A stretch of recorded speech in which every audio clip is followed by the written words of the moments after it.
आज कक्षा के क्लास है 10 जुलाई 1968।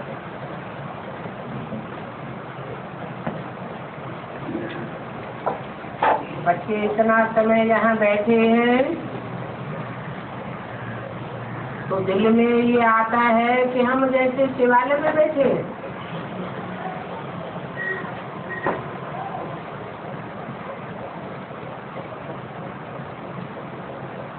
सारी दुनिया तो वैश्यालय है, लेकिन जब यहाँ आते हैं तो दिल में आता है कि हम शिवालय में बैठे हैं। जरूर शिव बाबा भी याद आ जाता है और स्वर्ग भी याद आ जाता है। अभी ये दुनिया तो है वैश्यालय, अभी उस वैश्यालय से घृणा आती है तो शिवालय को तो बहुत अच्छी रीति याद करना है।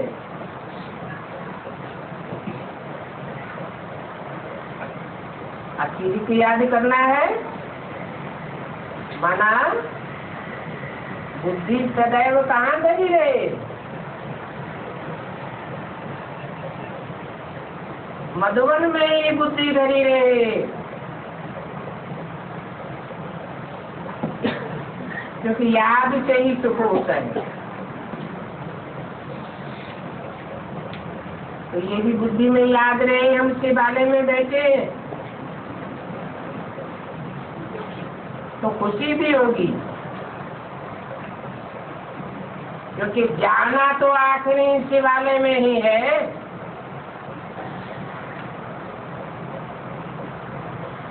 हाँ, शांति धाम में कोई बैठ तो नहीं जाना है, क्योंकि वास्तव में शांति धाम को भी शिवालय कहेंगे, सुखधाम को भी शिवालय कहेंगे। और शिव बाबा ही तुमको शांति धाम में ले जाते हैं, रहते भी वहाँ ही है, तो दोनों को शिवालय कहेंगे। और दोनों की स्थापना शिव बाबा करते हैं।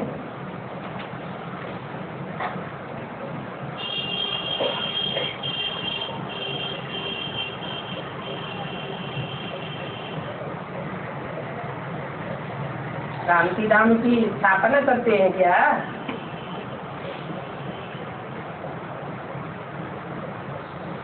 ये शांति धाम तो सदैव है ही है।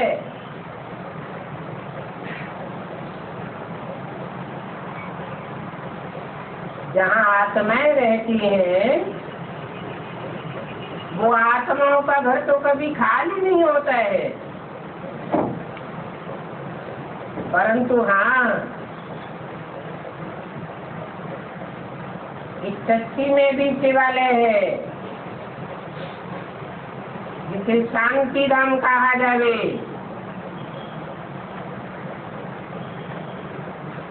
वो बाप आकर के स्थापन करते हैं, क्योंकि ये सारी दुनिया वैश्यालय है, जहाँ अशांति ही अशांति लगी पड़ी है। तो साकार दुनिया में साकार परमधाम की स्थापना करते हैं। इस संगठन में हर ब्राह्मण आत्मा आत्मिक स्टेज में रहती है।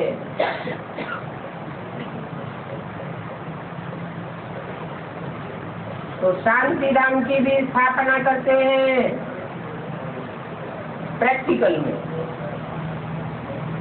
और शिवालय की भी स्थापना करते हैं प्रैक्टिकल में।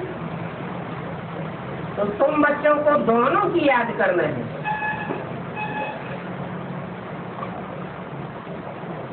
वो शिवालय शांति के लिए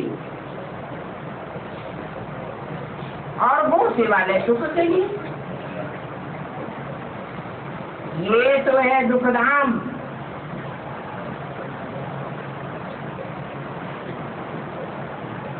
दुखधाम की स्थापना बाप नहीं करते हैं।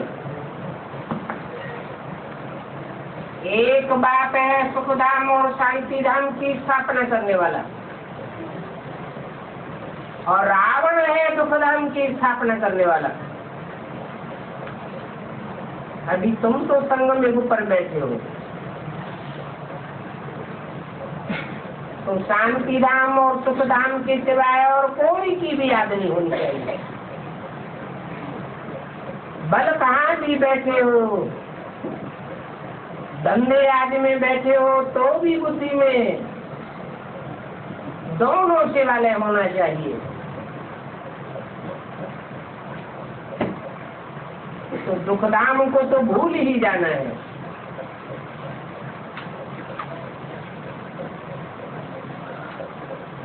अगर दुखधाम को नहीं भूलेंगे तो क्या होगा?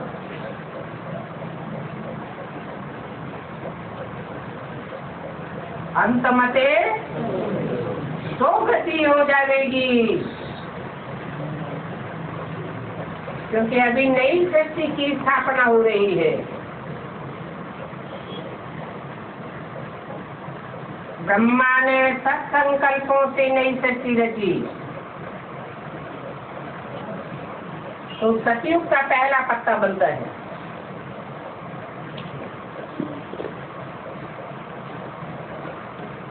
हम बच्चे भी नंबरवार हैं। अभी जैसे जैसे संकल्पों का बीज बोएंगे, वैसी वैसी हमारी सृष्टि बन जाएगी। इसलिए कहते हैं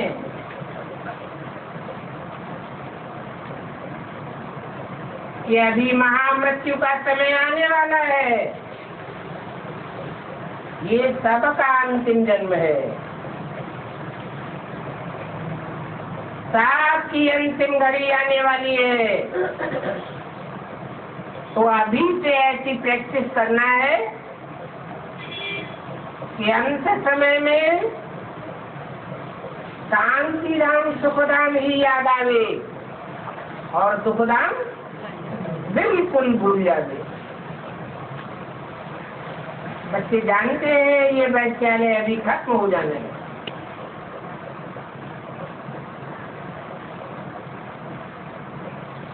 अब जब खत्म हो ही जाना है तो याद करें या न करें वो तो खत्म हो ही जाएगा।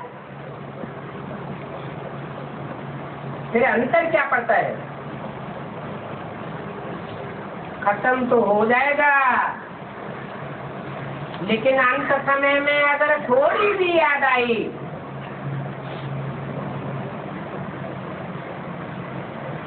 तो ज्यादा पुनर्जन्म कहाँ लेने पड़ेंगे?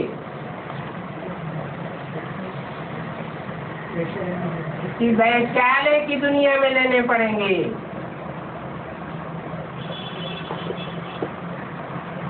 यहाँ बैठे बच्चों को झुटका आदि भी नहीं खाना चाहिए।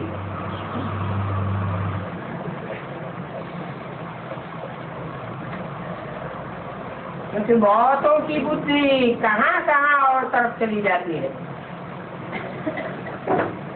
कितने माया के विघ्न पड़ते हैं। तुम बच्चों को बाप घड़ी घड़ी कहते हैं, बच्चे मन मना भव।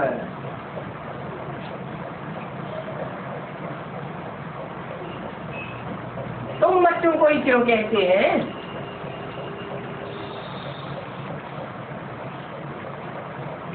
औरों को क्यों नहीं कहते घड़ी घड़ी?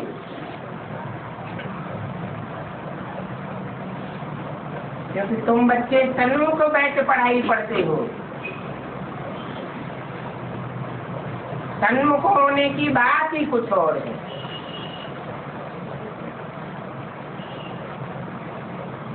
भिन्न भिन्न युक्तियां भी बतलाते हैं।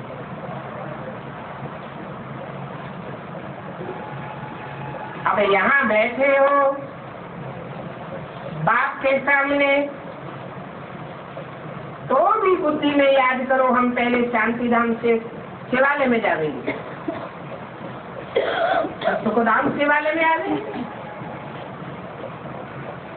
ऐसा याद करने से भी पाप कटते जाएंगे।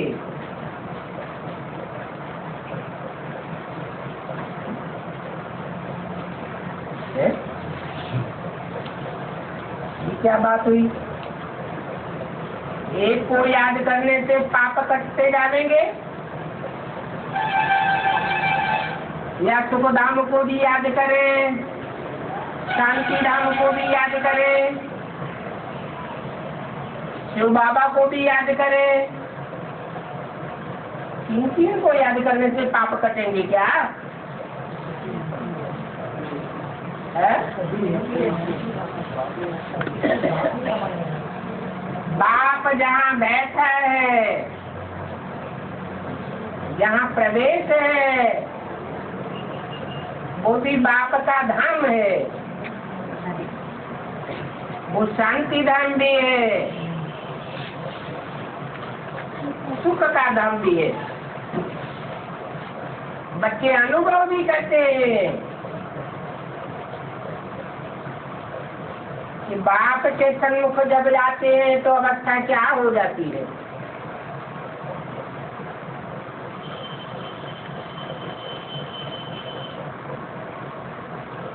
तो बोला जितना याद करते जाएंगे उतना तुम कदम को आगे बढ़ाते जाओगे। यहाँ तो खास कोई और ख्यालात में नहीं बैठना चाहिए। क्यों? यहाँ और ख्यालात में बैठेंगे तो क्या होगा?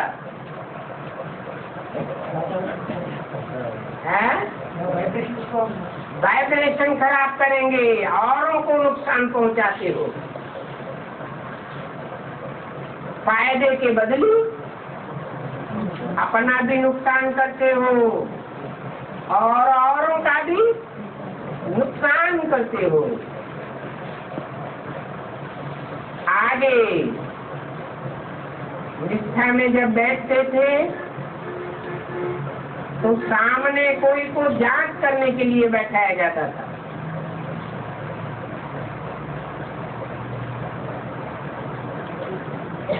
कौन गुटखा खाते हैं, कौन आंख बंद करके बैठते हैं, तो तुम बड़े खबरदार रहते थे। सामने संदली पर किसी को किस लिए बैठाया जाता था? है? कोई और को संदली पर इसलिए नहीं बैठाया जाता था कि वो बैठ करके दृष्टि देवे, इसलिए बैठाया जाता था। अभी तो बताया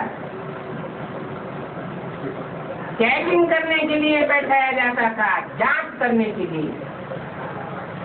कौन गुटखा खाते हैं, कौन आंख बंद करके बैठते हैं, तो तुम बच्चे बड़े खबरदार रहते।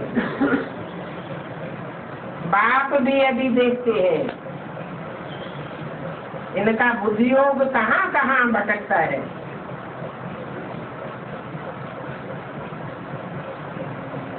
बुद्धियोग भटकता है क्या, या गुटखा खाते हैं? ऐसे भी बहुत आते हैं, बाप के सामने बैठे रहते हैं परंतु झुटका खाते रहते हैं, कुछ भी समझते नहीं। ब्राह्मणियां ऐसों को भी ले आती हैं।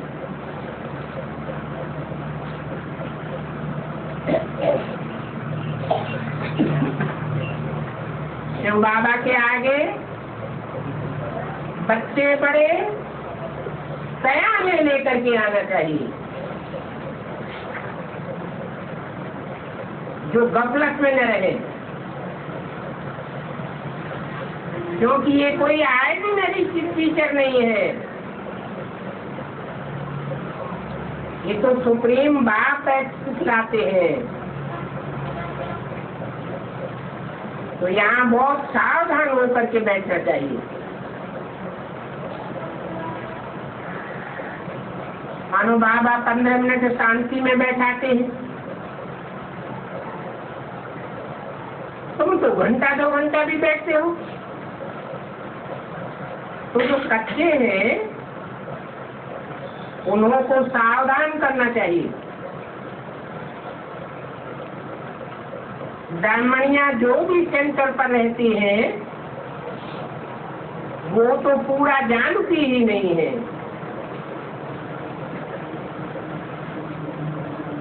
सावधान नहीं करती है, नहीं तो सावधान करने से सुधार हो जाएंगे, कुछ समय तो याद में रहेंगे।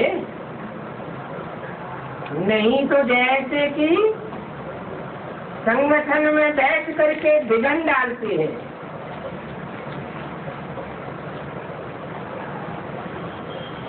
बाबा जान जाते हैं ये निकु बुद्धि कहाँ न कहाँ दुनिया में भटकती रहती है।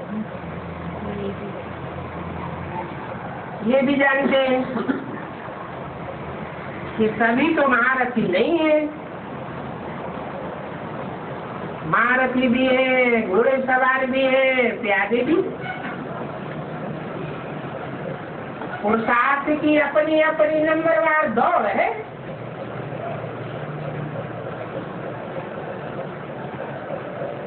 बाबा आज विचार सागर मंथन करके आए थे। म्यूजियम में अथवा प्रदर्शनी में तुम बच्चे जो शिवालय वैश्यालय और पुरुषोत्तम संगम युक्त की 3 दिखाते हो, ये 3 समझाने के लिए बहुत अच्छे हैं। और ये तीनों सीन बड़े बड़े बनाने चाहिए। कौन कौन से? शिवालय, वैश्यालय और पुरुषोत्तम संगम युग। सबसे बड़ा हाल इनके लिए होना चाहिए। जो मनुष्यों की बुद्धि में झट बैठे। कई बच्चे तो जो भी बनाते रहते हैं बस उसी में खुश होते रहते हैं, परंतु विचार से लाना चाहिए कि हमने जो बनाया है इसमें इम्प्रूवमेंट श्रीमत के अनुसार कैसे लावे।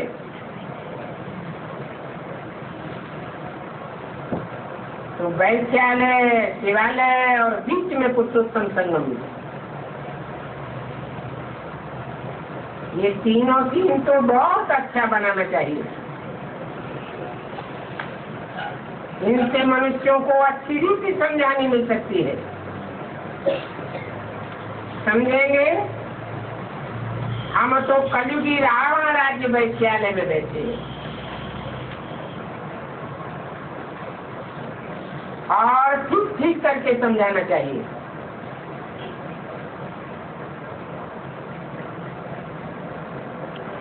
सिवाय अच्छे पुरुषार्थ के कोई भी प्रगति तो नहीं पावेंगे।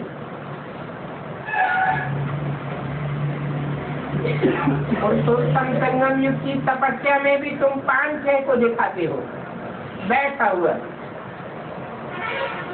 परंतु नहीं 10-15 को तपस्या में बिठाना चाहिए। बड़ा बड़ा बनाना चाहिए और उनमें भी 3 सीनरियों में भी वैश्यालय तो बहुत बड़ा दिखाना चाहिए। उसमें सभी दिखाना चाहिए। ये तो वैश्यालय में ये धंधा होता है। ये भीख मांगते हैं। ये सन्यासी देखो क्या करते हैं, बड़ा बड़ा बना करके क्लियर अक्षर में लिख देना चाहिए।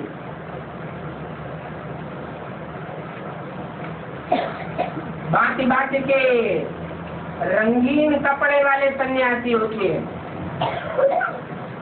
सफेद कपड़े वाले सन्यासियों को भी दिखाओ कैसे भीख मांगते हैं। फिर नीचे लिखना चाहिए कलयुगी पतित वैश्यालय।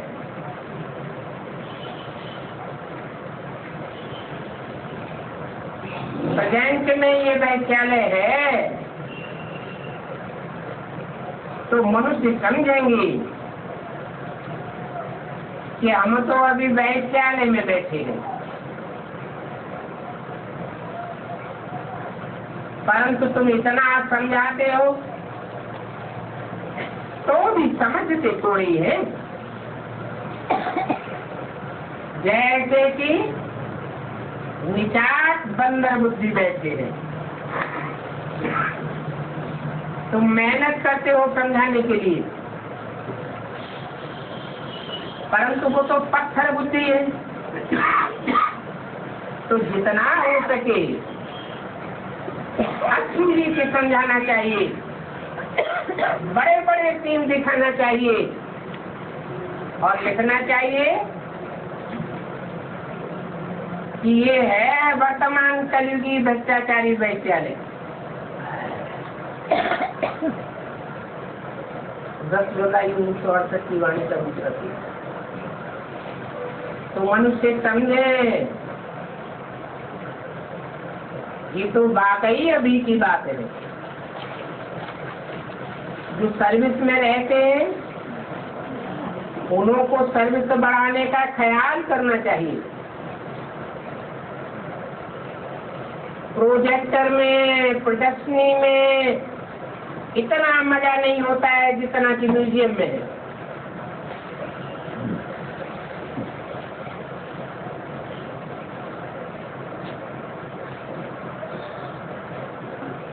एडवांस में तो न प्रोजेक्टर होता है न प्रदर्शनी होती है न म्यूजियम होता है।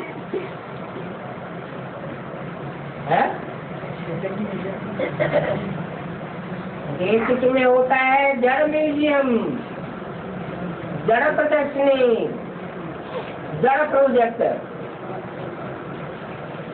और एडवांस में होता है चैतन्य।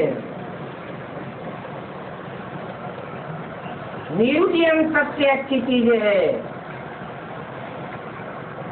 तो चैतन्य म्यूजियम पहले बनता है या बाद में बनता है?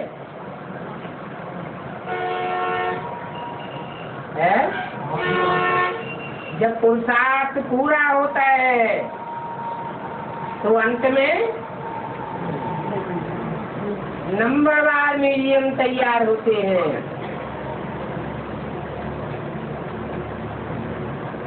तो बताया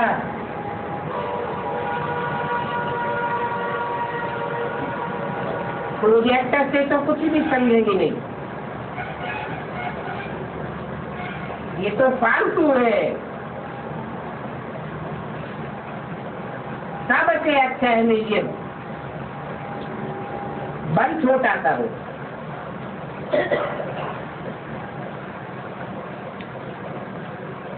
छोटे छोटे 6 कमरे हों उसमें भी म्यूजियम हो। एक कमरे में शिवालय, वैश्यालय, पुरुषोत्तम संगम युग का सीन हो। समझावे किस समय सभी हैं भ्रष्टाचारी,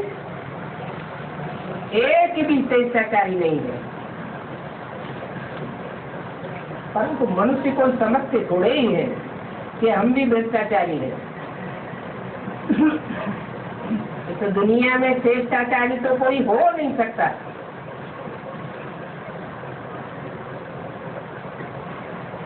ऐसा कोई मनुष्य मात्र नहीं है जो तन की कर्मेंद्रियों से, मनसा के संकल्पों से, वाचा की वाणी से सदैव श्रेष्ठ ही श्रेष्ठ करने वाला हो, सब भ्रष्टाचारी है। इतना जोर से समझाना है, और समझाने में बड़ी विशाल बुद्धि चाहिए। बेहद का बाप बेहद का टीचर आया है तो हम बैठ थोड़े ही जाएंगे।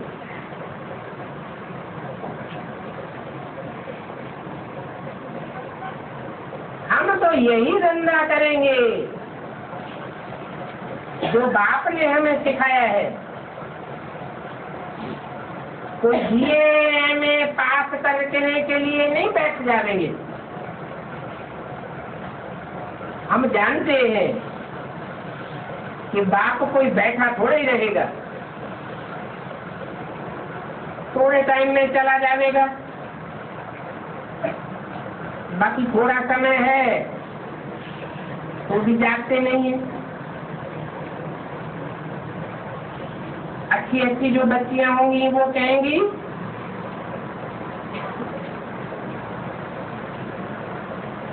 कि 400-500 रुपयों के लिए हम क्यों टाइम बर्बाद करें। हम टाइम बर्बाद करती रहेंगी तो शिवालय में हम क्या पद पाएंगे। बाबा देखते भी हैं कि कुमारियां तो सबसे जागती स्त्री हैं, भले कितना भी बड़ा पगार वाला हो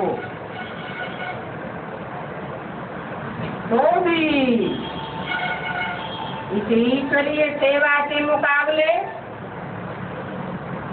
मुट्ठी में घूंघने वाला है। घूंघरा माने चना, जैसे बंदर के सामने रतन फेंक दो और चने भी डाल दो तो काय की मुट्ठी बांधेगा, घूंघरों की मुट्ठी बांधेगा, रतन फेंक देगा।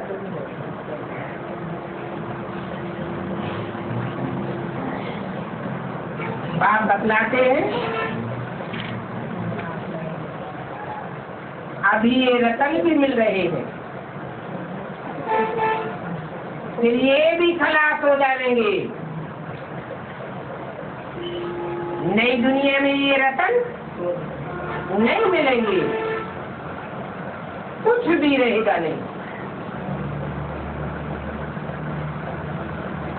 बाप घूंघरी मुट्ठी छुड़ाने आए हैं,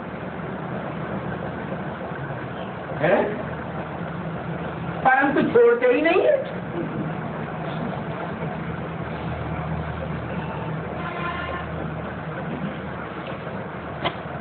इसमें है चने की मुट्ठी और बाप मुट्ठी में देते हैं विश्व की बादशाही। वो तो पाई पैसे के चने हैं क्या,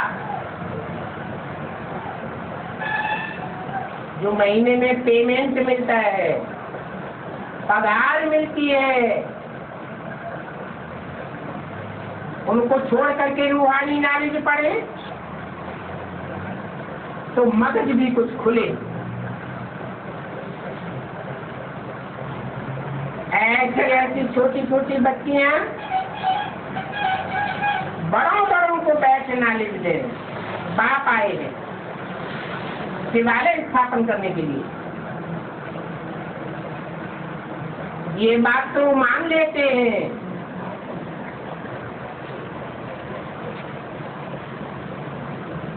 कि अभी दुनिया को खलास करने का बारूद बन गया है, ये सभी मिट्टी में मिल जाएगा। आगे ऐसा समय आएगा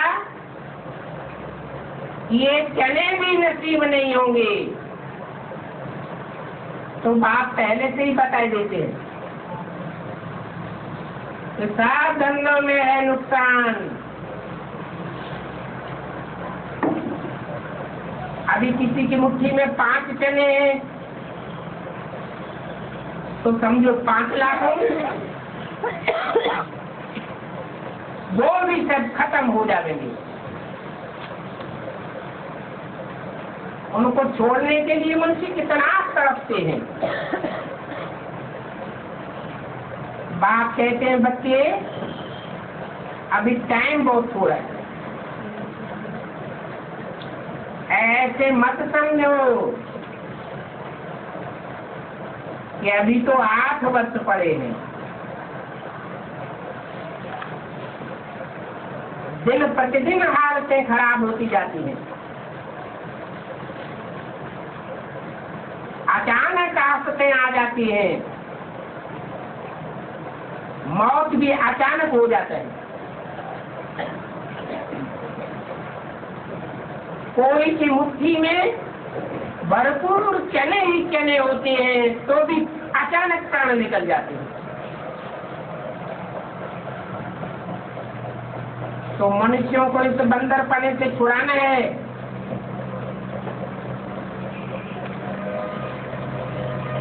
सिर्फ म्यूजियम देख करके कुछ नहीं हो जाना, कमाल करके दिखाना है।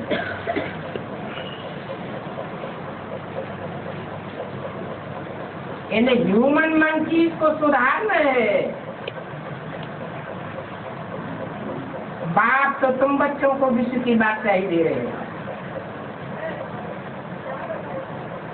बाकी है तो 8 वर्ष।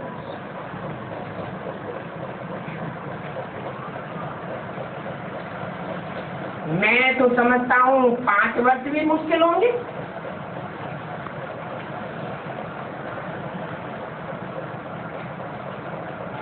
चने भी किसके नसीब में नहीं होंगे, सभी खत्म हो जाएंगे। इससे तो क्यों नहीं बाप से विश्व की बादशाही ले लो। कोई तकलीफ की बात तो नहीं है। तो बाप को याद करना है, सुदर्शन चक्र से आना है।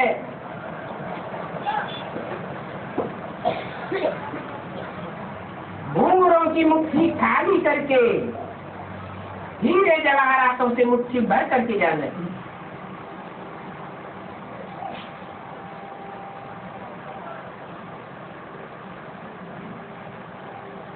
ये मुसलमानों का गुरु आगा खां, जिसको हीरो में तौला गया, वो तो तुम्हारे आगे कुछ भी नहीं है।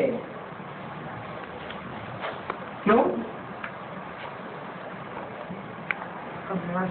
है? हाँ, वो हीरे तो जड़ हीरे थे।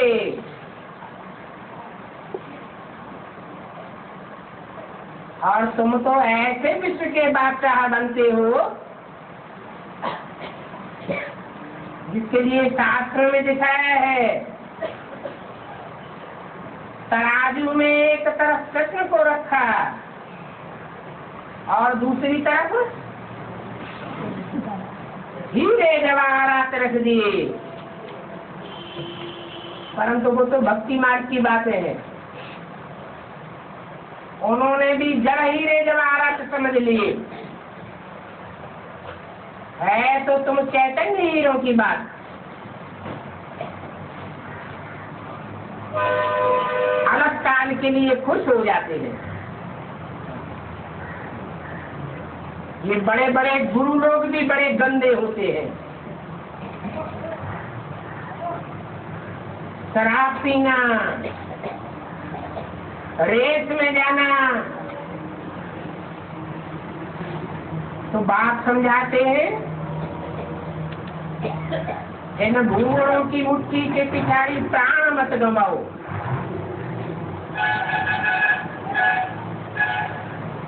मनुष्य शमशान में ले जाते हैं, खाली हाथ जाते हैं।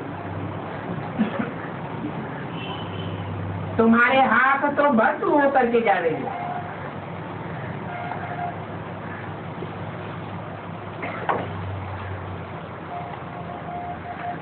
कैसे भी ये खाली हाथ आए थे, खाली हाथ जाएंगे। परंतु वो तो दुनिया की बातें हैं, तुम्हारे तो बुद्धि रूपी हाथ है। इन बुद्धि रूपी हाथों में तुम अभी हीरे जवाहरात भरते हो। कितना भाग्य बनाते हो। तुम बुद्धि से समझ सकते हो, हमको तो बहुत बड़ी कमाई करनी है। ये 200-500 रुपया तो कुछ भी नहीं है। जो अच्छी रूप ये समझते हैं उनको दिल में आता होगा कि हम अपने जीवन घूंघणों पिछाड़ी क्यों बर्बाद करें। हाँ, कोई बुजुर्ग है, बाल बच्चे बहुत हैं, छोटे छोटे बाल बच्चे हैं, तो उनको तो संभालना ही होता है। कुमारियों के लिए तो बहुत ही सहज है, उन पर तो कोई बोझा नहीं होता है। तो कोई भी सामने आवे उनको ये बातें समझाओ, बाप हमको ये बात कही देते तो हम विश्व की बादशाही ले लें, या तुम्हारे लिए 200-500 रुपए की भंगुरों की नौकरी करें। अभी तुम बच्चे समझते हो, हमारी मुट्ठी हीरों से भरती है, बाकी और तो सभी विनाश हो जाएंगे, खाली हाथ जाएंगे। बात तुम बच्चों को समझाते रहते, तुमने 63 जन्म कितने पाप किए, कितना विकार में गए हो। मुख्य पाप है काम विकार का। दूसरा पाप है बाप और देवताओं को गाली देना।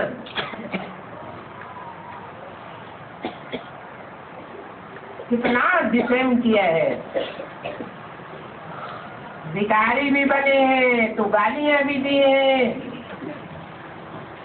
बाप की कितनी ग्लानि की है। तो बाप बैठ बच्चों को समझाते हैं, अभी टाइम नहीं गंवाना चाहिए। ऐसे भी नहीं कहना चाहिए कि बाबा हमें याद नहीं कर सकते। बोलो,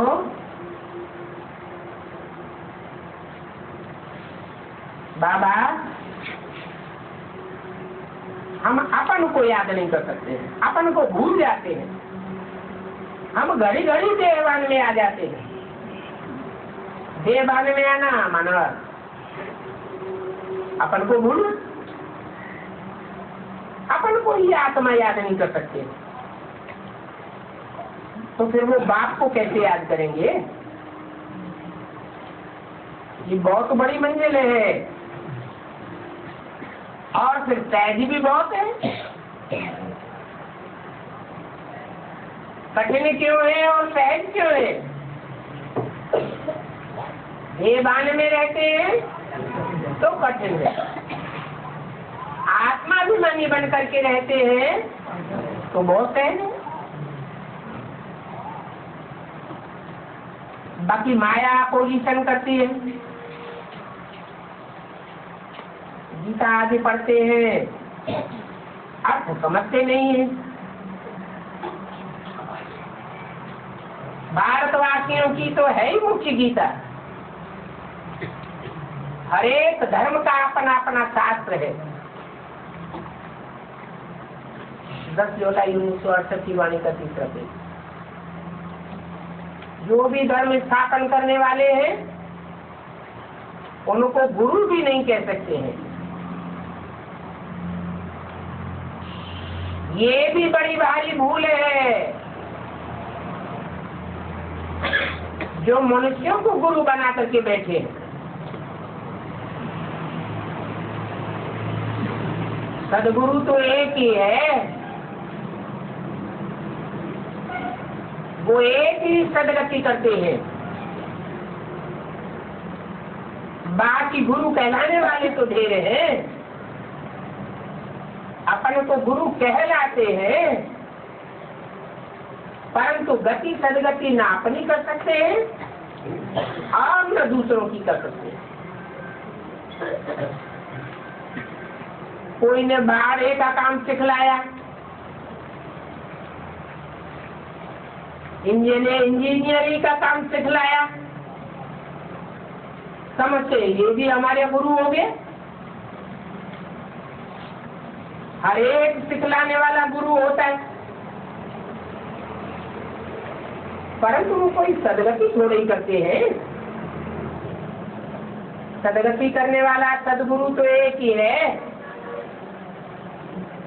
और तुमको तो अभी वो सदगुरु मिल गया है। वो सच्चा बाप भी है, सत्य टीचर भी है। इसलिए अभी बच्चों को जाति गफलत नहीं करनी चाहिए। यहाँ आते हैं तो यहाँ से अच्छी रीति रिफ्रेश होकर के जाते हैं, फिर घर में जाने से ही यहाँ का सब भूल जाते हैं।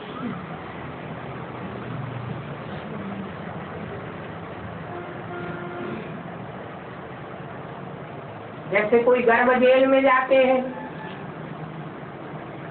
वहां भी बहुत सजा मिलती है। इस दुनिया में होती है गर्भ जेल, नई दुनिया में तो गर्भ महल होता है, क्योंकि वहां नई दुनिया में कोई भी कर्म नहीं होता, सब आत्मिक स्थिति में रहते हैं। तो आत्माभिमानी होने के कारण विकर्मों का तो सवाल ही नहीं, जो सजा खानी पड़े। यहाँ तुम बच्चे समझते हो हम बाप से सन्मुख पढ़ रहे हैं, वहां घर में जाएंगे तब तो ऐसे नहीं समझेंगे। वहां समझेंगे भाई भाई को पढ़ाते हैं, यहाँ तो तुम डायरेक्ट बाप के पास आते हो। बाकी बच्चों को अच्छी रीति समझाते हैं कि बाप की समझाने में और बच्चों की समझाने में रात दिन का फर्क हो जाता है।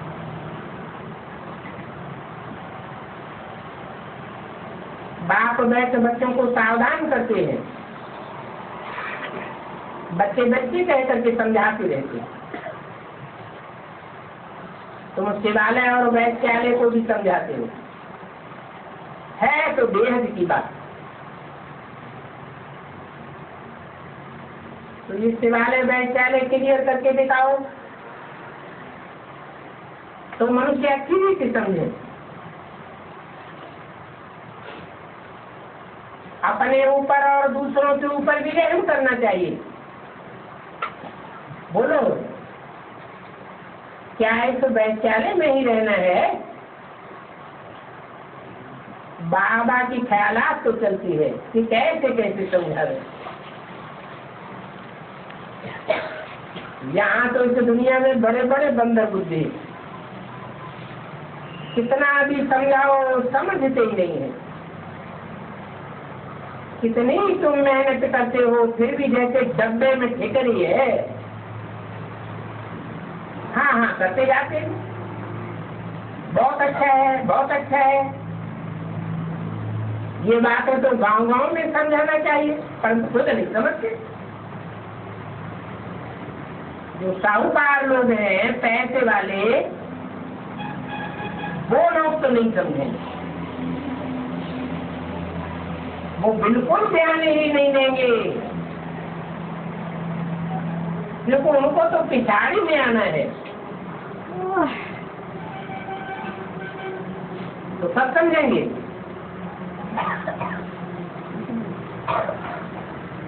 जब रिहर्सल की पिछाड़ी होगी तब समझेंगे। तो 2 मिनट हो जाएंगे, न उनका धन काम में आवेगा और न याद में रह सकेंगे।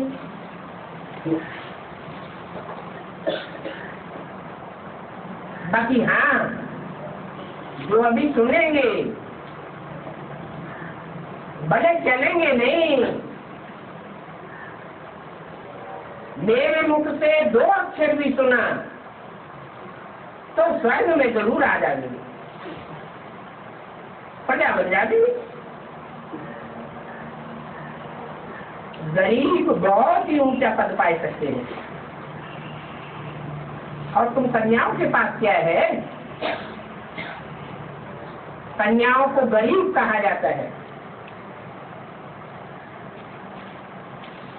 क्योंकि बाप का वर्षा तो बच्चे को मिलता है,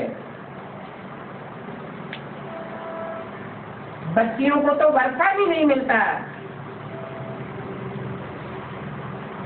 बच्चियों को दान दिया जाता है, गुप्त दान मुट्ठी में देंगे,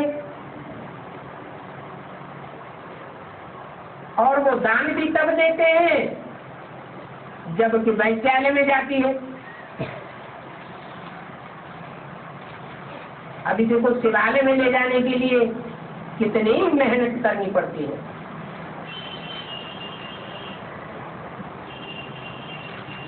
माँ बाप भी कहते हैं कि वैश्यालय में जाओ तो तुम्हें दम देंगे, तुम शिवालय में जाती हो तो हम तुम्हें 1 पाई भी नहीं देंगे। अब देखो इनकी मनोवृत्ति कैसी है, तो कहेंगे ना इनकी तो बंदरों की मनोवृत्ति है। अभी तुम बच्चियों को कोई से भी नहीं डरना चाहिए, खुली रीति समझाना चाहिए, समझाने में बड़ा फुर्त होना चाहिए। तुम तो बिल्कुल सच बात बतलाती हो। ये संगम युग है,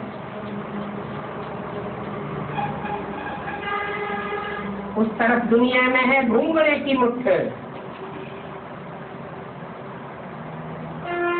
और इस तरफ है हीरो की मुट्ठ। अभी तुम बंदर से मंदिर लायक बनती हो,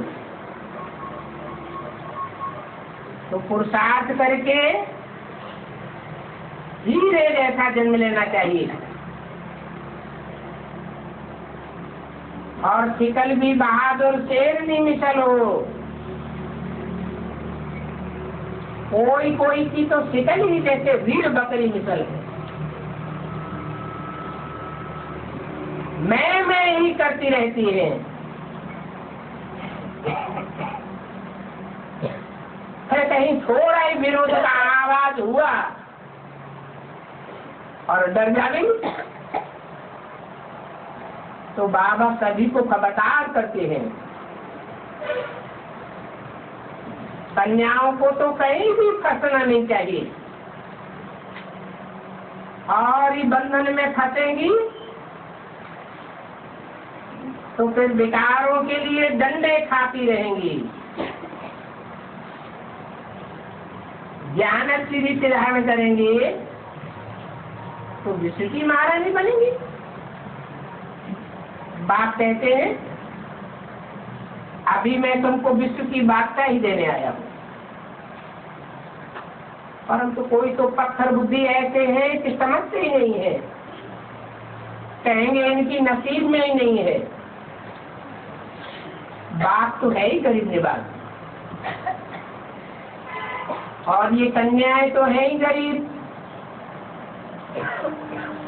माँ बाप शादी नहीं कराए सकते हैं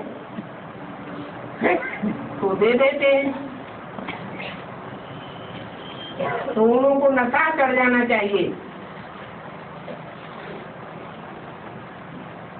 कि हम तो गरीबों की कन्या होते हुए भी अभी पढ़ करके अच्छा पद पावे।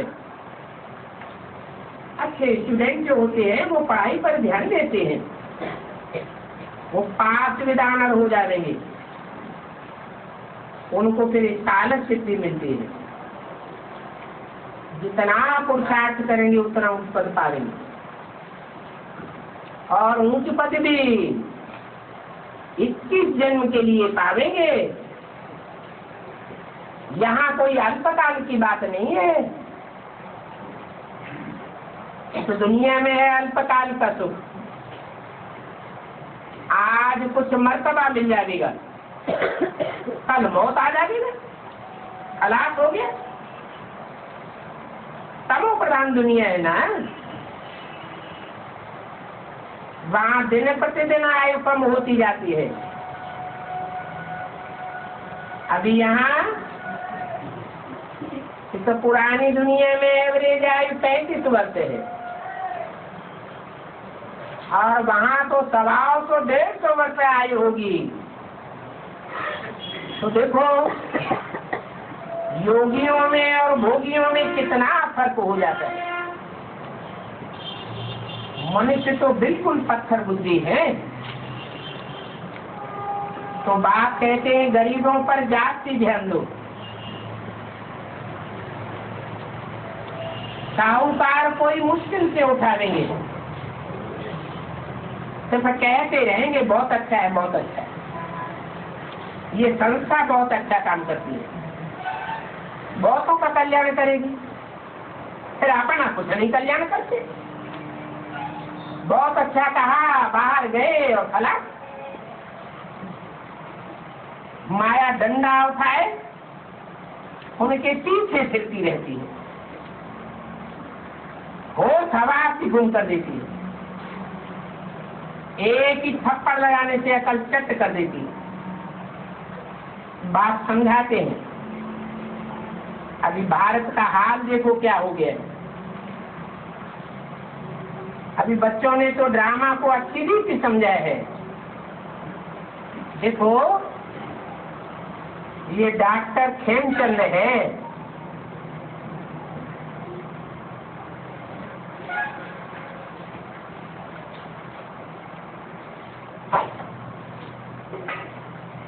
आंखों की ऑपरेशन करने जाते हैं।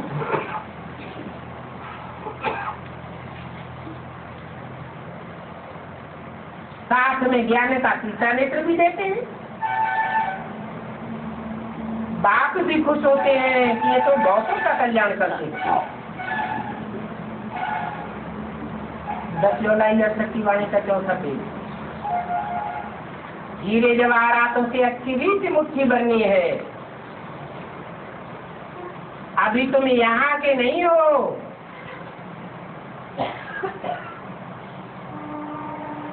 समझो कि हम तो रावण राज्य में बैठे हैं। फिर अभी हम पुरुषार्थ करके जा रहे हैं। टांग इस पुरानी दुनिया की तरफ है और नई दुनिया की तरफ होना चाहिए। बच्चों को जब भी समय मिलता है तो विचार सागर मंथन करना चाहिए। कैसे कैसे करके युक्ति बतावे। क्या बात है जो इतना माथा मारते हुए भी ये समझते नहीं है। इतने पत्थर बुद्धि है क्या? भगवान के सिवाय तो कब कोई सुधार नहीं सकता, तो बाप को ही आना पड़ता है ऐसे पत्थर बुद्धियों को पार्क बुद्धि बनाने के लिए। ये कृष्ण कब आवेगा, कैसे आवेगा, तो ये भी किसी को पता नहीं। तो 40,000 वर्ष कह देते हैं। ये पुरानी दुनिया अभी कलयुग 40,000 वर्ष चलेगा। अब इतनी पुरानी बात तो किसी को याद भी नहीं आएगी, तो नई बातें सुनाते हो। तो ये मेहनत करने के लिए भगवान को आना पड़ता है। आकर के बंदरों को मंदिर लायक बनाते, तो पूरा पुरुषार्थ करो। इसमें गफलत करेंगे तो वहां नहीं पहुंच सकेंगे। बाप जानते हैं कौन कौन अच्छी रीति सर्विस करते हैं। कुमारियों की पढ़ाई में बुद्धि अच्छी रीति होनी चाहिए। आजकल तो कुमारियां भी नौकरी करने लग जाती हैं। वहां उनको क्या मिलता है? मुफ्त भर घूंघरे मिल जाते हैं और क्या। तो विश्व की बादशाही बात देते हैं तो बदन करो। अभी संगम युग है, ये पुरानी दुनिया खलास होनी है। तो हीरो से मुट्ठी भरनी चाहिए या घुंघरों से? हीरे मुक्त का पूरा जानते नहीं है, घुंघरे मुक्त पर ही राजी हो जाते हैं। समझाना चाहिए कि हम तो ईश्वरी सर्विस करती है। मनुष्य को देवता, वैश्यालय को शिवालय बनाने की मेहनत करती है। वास्तव में कन्याओं को थोड़ी ही नौकरी करनी चाहिए। माँ बाप व भाइयों आदि की पालना कन्याओं को नहीं करना है, ये तो पुरुषों का काम है। सास ससुर भी बहू की कमाई नहीं खाते हैं, तो कन्या की कमाई कैसे खावेंगे? ये तो ला नहीं है। परंतु आजकल भुखड़े बहुत हो गए हैं। बच्चियां भी कमा करके सारे घर को खिलाती हैं।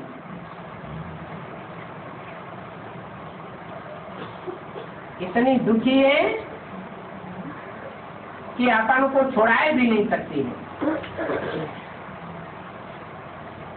अभी तो तुम बच्चों को शेर नहीं बनना चाहिए, श्रीमत पर चलना चाहिए। विघ्न तो पड़ेंगे, अत्याचार होंगे, माता ही पुकारती है और बाप कलश भी माताओं को देते हैं। ये भी बाबा ने समझाया है। तुम कब फीमेल से मेल, कब मेल से फीमेल बनते हो। वंश में मेजॉरिटी माताओं की है, वहां तो कोई पुरुष भी बन जाएंगे ना। ऐसे नहीं, फीमेल सदैव फीमेल ही बनती है। नहीं तो बाप कहते हैं खास कुमारियों को अपने पर रहम करना है। अपने पर रहम नहीं करेंगी तो अपने ही ऊपर पहाड़ गिराती है विकार में जाकर के। बाप तो आकर के निर्विकारी बनाती है। उस कालेज आदि में जो मर्तबा दिया जाता है, उस मर्तबे को भी देखो और ये मर्तबा भी देखो। तो साथ करके ऊंच पद पाना है। माताओं कुमारियों को तो बहुत पुरुषार्थ करना चाहिए, बहुतों की सर्विस करनी है।